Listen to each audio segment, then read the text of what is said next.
Albert Einstein once said, everybody's a genius. But if you judge a fish by its ability to climb a tree, it will live its whole life believing that it is stupid.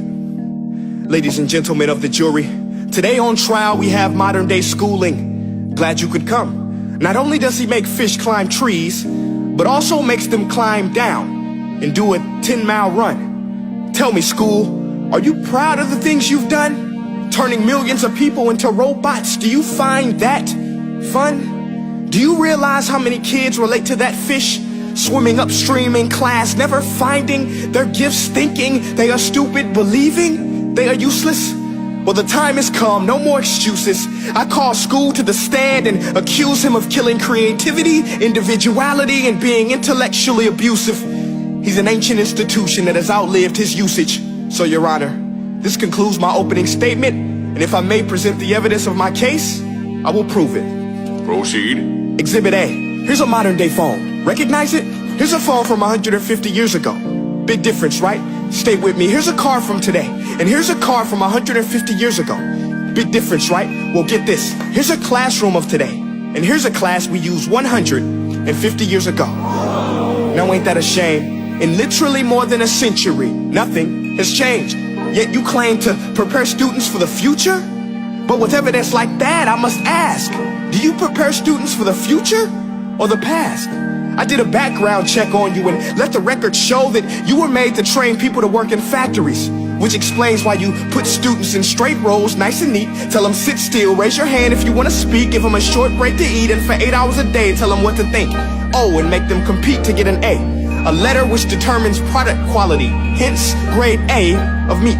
I get it. Back then, times were different. We all have a past. I myself am no Gandhi. But today, we don't need to make robot zombies. The world has progressed. And now we need people who think creatively, innovatively, critically, independently, with the ability to connect. See, every scientist will tell you that no two brains are the same. And every parent with 2 or more children will confirm that claim.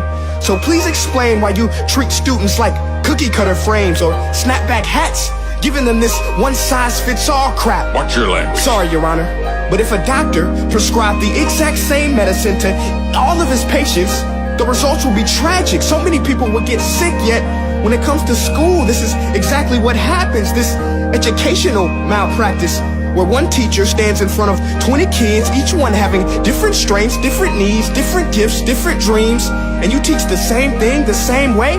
That's horrific. Ladies and gentlemen, the defendant should not be acquitted. This may be one of the worst criminal offenses ever to be committed. And let's mention the way you treat your employees. Objection. Overruled. I want to hear this. It's a shame. I mean, teachers have the most important job on the planet, yet they're underpaid? No wonder so many students are short-changed. Let's be honest, teachers should earn just as much as doctors, because a doctor can do heart surgery and save the life of a kid, but a great teacher can reach the heart of that kid and allow him to truly live. See, teachers are heroes that often get blamed, but they're not the problem. They work in a system without many options or rights. Curriculums are created by policymakers, most of which have never taught a day in their life. Just obsessed with standardized tests. They think bubbling in a multiple choice question will determine success. That's outlandish. In fact, these tests are too cruel to be used and should be abandoned, but don't take my word for it. Take Frederick J. Kelly, the man who invented standardized testing, who said, and I quote, "These tests are too cruel to be used and should be abandoned." Ladies and gentlemen of the jury, if we continue down this road, the results will be lethal. I don't have much faith in school, but I do have faith in people. And if we can customize healthcare, cars, and Facebook pages, then it is our duty to do the same for education, to upgrade it, change it, do away with school spirit, because that's useless. Unless we're working to bring the spirit out of each and every student, that should be our task. No more Common Core. Instead, let's reach the core of every heart in every class. Sure, math is important, but no more than art or dance. Let's give every gift an equal chance. I know this sounds like a dream, but countries like Finland are doing impressive things. They have shorter school days. Teachers make a decent wage. Homework is non-existent, and they focus on collaboration instead of competition. But here's the kicker, boys and girls. Their educational system outperforms every other country in the world. Other places like Singapore are succeeding rapidly. Schools like Montessori, programs like Khan Academy. There is no single solution, but let's get moving. Because while students may be 20% of our population, they are 100% of our future. So let's attend to their dreams, and there's no telling what we can achieve.